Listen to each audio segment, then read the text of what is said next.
It is spring, 530 AD, and the eastern frontier of the Roman Empire is plagued with tension. For generations, two of the greatest colossal powers, the Sasanian Persian Empire, ruled by the House of Sasan, and the Roman Empire of the East, heir to Augustus and Constantine, had been in constant conflict over control of the Syrian region. War between the two empires had resumed in the Iberian War, a grinding conflict sparked by influence over the Caucasus kingdom of Iberia. Raids, sieges, and skirmishes had flared across the frontier. In 530, the Persians came not merely to raid, but to destroy the main Roman garrison itself. The frontier town at Dara, newly fortified by the Emperor Justinian I, lay only a few miles from Persian-held Nisibis. It was where the Romans opted to make their defensive stand. The Romans, led by their newly appointed general Belisarius, had taken up position directly in front of the town's walls in preparation to meet the threat of a large Sassanid foe. Based on reports, Belisarius knew he was outnumbered. He also knew that in open battle, Persian cavalry could crush his flanks. If Dara were to be held, the battle would have to be fought on Roman terms. In the days before the Persian arrival, Roman soldiers dug a series of deep trenches in front of their position, arranged not as a single line but in a broken, staggered pattern. These trenches would disrupt cavalry charges, channel enemy movement, and protect Roman infantry from being enveloped. In order for the Roman tactics to be as effective as possible, they had to array their force in a precise manner to best optimize their chances. Roman General Belisarius had been accompanied by the equally brilliant officer Hermogenes, a veteran diplomat and soldier. Together they commanded a force of roughly 25,000 troops from across the vast stretches of the Eastern Empire. These soldiers included Roman heavy cavalry, light infantry, Thracian and Illyrian troops, and allied Hunnic and Heruli cavalry, fast-moving horsemen from the northern steppes. Light infantry formed the center. Cavalry was placed on the wings, but crucially, some units were hidden behind the lines, ready to strike at the right moment. On the left, Hunnic cavalry, as well as heavy Roman clibanarii. On the right, more cavalry waited, including elite bucellari. The plan was simple in concept, but daring in execution. Let the Persians attack, absorb their assaults, then strike them with sudden, decisive counterattacks. When the Persian army arrived, they were confident in their superior numbers. They could see the walls of Dara behind the Roman lines and assumed the enemy had been forced into a desperate stand. The Sasanian commander Firuz surveyed the battlefield and was irritated, but not alarmed, by the Roman trenches. He believed his heavy Persian cavalry could still break the Roman formations through sheer weight and skill. The Sasanian army numbered 40,000 men, with word of even more reinforcements nearby. The Sasanian force consisted of multiple contingents on both flanks of elite heavy Sasanian cavalry. These riders were armored head to toe in heavy mail, with overlapping metal plates across their torso, shoulders, and arms, ultimately making them the heaviest cavalry force across the known world at the time. To make them all the more deadly, these elite Persian riders were armed with strong composite bows and had plentiful supply of arrows, whilst on the move they were deadly accurate shooting from distance. The center consisted of Persian archers at the forefront, light infantry contingents in the middle, with heavy Persian infantry at the rear. Overall, the Sasanian force had significant numerical superiority against their Roman foe, especially in cavalry. Belisarius was not only outnumbered, but the quality of his troops was simply outclassed in comparison. Enough time had passed. Sasanian commander Firuz gave the signal, and his elite Persian cavalry on the right surged forward.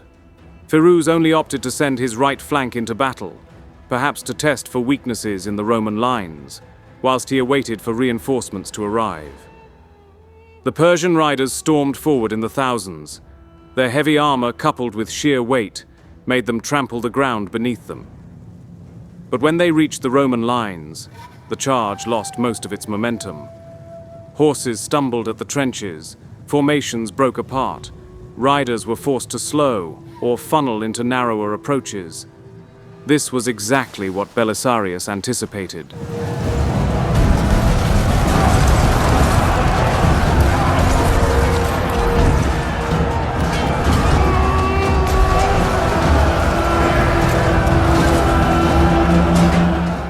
At first, the trenches were quite effective at slowing the heavy cavalry for a time, but given the sheer scale of the attacking force, they could only do so much to hold back the charge of the superior Persian riders before they were able to push their way through the Roman left, gaining vital ground. The hand-to-hand fighting was fierce. The Roman cavalry held their own, but were no match in such an exchange. They strategically gave ground, allowing for the next stage of the Roman defense to play its part. With a clear line of sight, Belisarius now enacted his second line of defense. Archers from the walls of Dara, in unison with Roman field archers, loosed a relentless hail of arrows into the ranks of the enemy cavalry. At first, the Persians held firm and persisted in their attack. But after a while of fighting and no meaningful progress against the Roman cavalry, the continuous hail of projectiles became too potent, and they were forced to tactfully retreat back to the main Persian force. The Sasanian onslaught was unsuccessful. However, they only suffered minimal casualties, and more importantly, this short fight allowed them to gauge the full defenses of their enemy before committing a full-scale attack. On the second day, the Sasanian army received 10,000 reinforcements. All cavalry, primarily heavy, and in addition, Persian immortal cavalry, the most elite group of soldiers in the entirety of the Sasanian army. At dawn, Firuz, confident in his now bolstered ranks, resolved to end the battle decisively.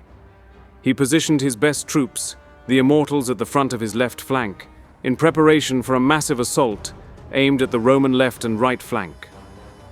Firuz gave the signal, Persian archers led the way and engaged with the enemy archers, tying them down, providing vital cover for their advancing cavalry, whilst also eliminating the threat of the Roman archers, who proved to be an essential component of Belisarius's defense, proving their importance at holding the Persians at bay in the battle just a day prior.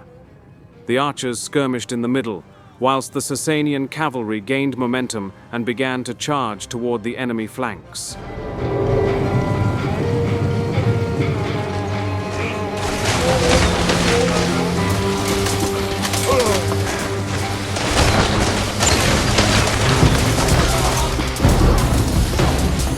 The battle had come down to this very moment. Belisarius and his men braced themselves and prepared for the unruly sight of sheer chaos that descended upon them. The heavy Sasanian cavalry, with little regard for the Roman trenches, or even their own safety for that matter, came crashing down toward the Roman lines. The impact of heavy war horses and metal armor was a brutal sound, deafening any rider unfortunate enough to be in the near vicinity.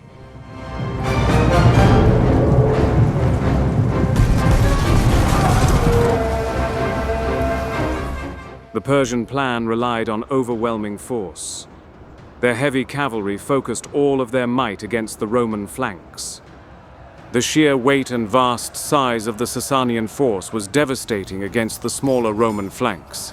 The heavily armored immortal cavalry were particularly menacing, effortlessly carving holes right into the heart of the Roman right flank. Belisarius was competent enough to know that his men could not endure such turmoil for long. He needed to act swiftly or face losing his flanks, and ultimately the entire battle along with his reputation as a future general.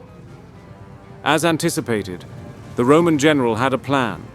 He deployed his Hunnic cavalry, situated on the inner flanks, to attack the exposed Sasanian flanks. The Sasanians had pushed forward relentlessly without paying attention to the Roman center. This maneuver caught them off guard, slowing their advance momentarily. The Roman general then deployed his next defensive strategy. Concealed just slightly north of the engagement, he had a few hundred Hunnic and Heruli cavalry that emerged and struck the exposed Sasanian right flank.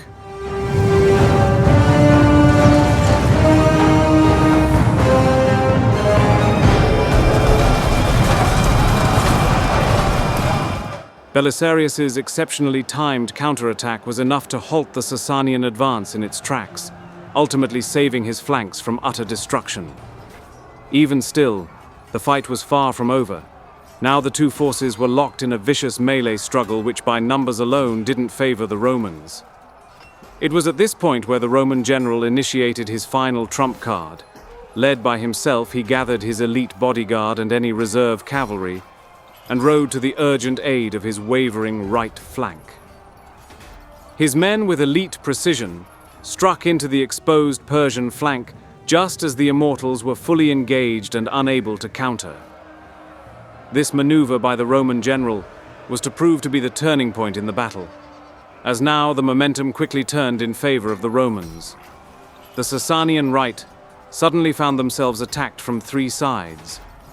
They were the first to show signs of buckling, for not much longer would they endure, until a full-scale retreat was initiated, leaving the Sasanian left isolated.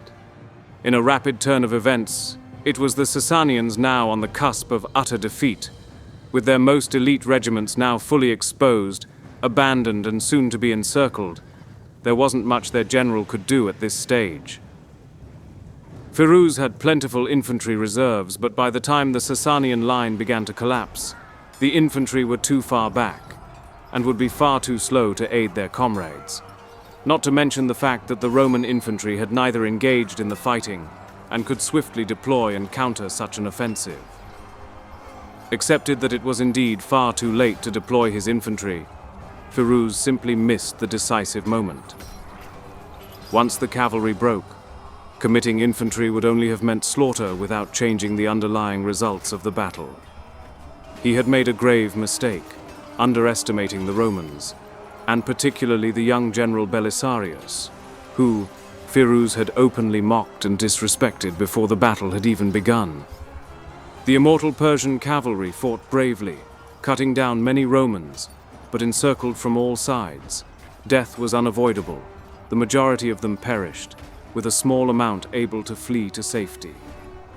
The Romans had won a heroic victory, and Belisarius, against all odds, had pulled off perhaps the greatest military victory of his entire career.